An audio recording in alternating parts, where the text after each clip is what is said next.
Welcome to this weekend's edition of Mocs News. I'm Alexandria Adams. And I'm Tia Kalmon.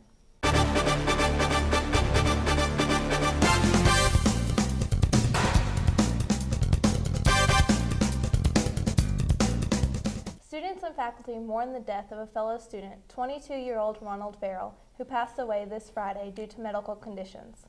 3:30 p.m. emergency officials were called out to an unresponsive body at Walker Apartments. It was soon identified to be Farrell shortly after.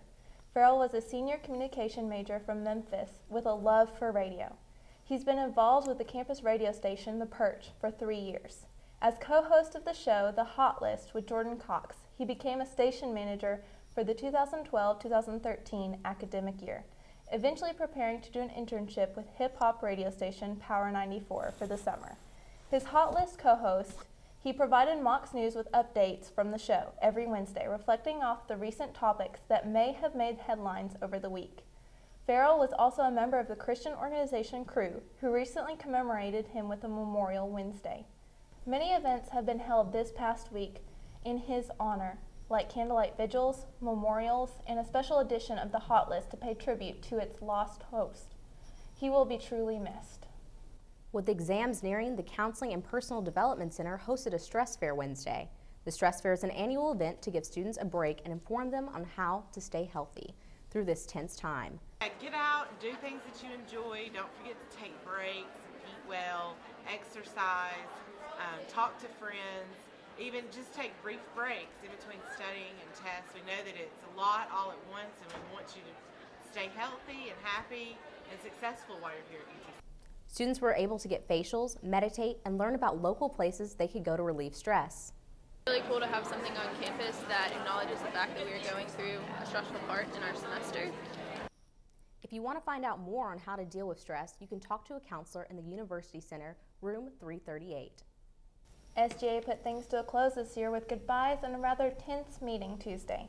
To kick things off, Executive Vice Chancellor Richard Brown and UTC Chief of Police Robert Ratchford made guest appearances to talk about implementing policies regarding authorities on campus.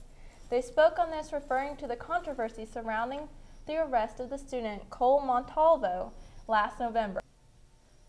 Ratchford and Brown affirmed that police acted responsibly and that all accusations of excessive force are null and void, as they acted according to procedure. Another guest speaker was Dr. Deborah Arkin, who presented a review regarding the school's 5-year strategic plan from 2008.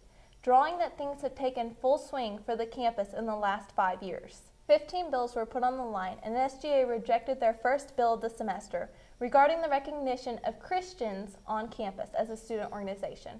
What concerned SGA was what set this apart from other Christian organizations that are already prevalent at UTC, though the main defense was that the organization didn't serve specific denominations. The bill was subsequently rejected due to not satisfying the proper amount of votes. Bills that were passed include an arcade game being built by the Institute of Electrical and Electronic Engineers program for the game room, funding for the past MSA event, and the upcoming study marathon this next week. SGA is left with roughly $41,000 left in their budget for this year. If you have any questions or concerns, feel free to visit their offices in the game room. Tennessee Governor Bill Haslam's signature proposal created a program that would cover tuition at 2-year colleges for any high school graduate. Haslam wants to improve the state's graduation rates to 55% by 2025 to improve overall job qualifications and attract employers to the state. After graduation from the 2-year colleges, students who choose to attend a 4-year school will be able to do so as juniors. Haslam wants to pay for the program, expected to cost about $34 million annually by using excess lottery reserve funds. The plan that would lower the current $4,000 lottery scholarship amount at 4-year colleges to $3,500 for freshmen and sophomores, but increase to $4,500 for juniors and seniors.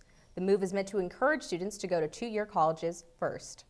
Tennessee Athletic Director Dave Hart believes the criticism about former men's basketball coach Cuonzo Martin encountered this season won't hinder the Volunteers' search for a successor.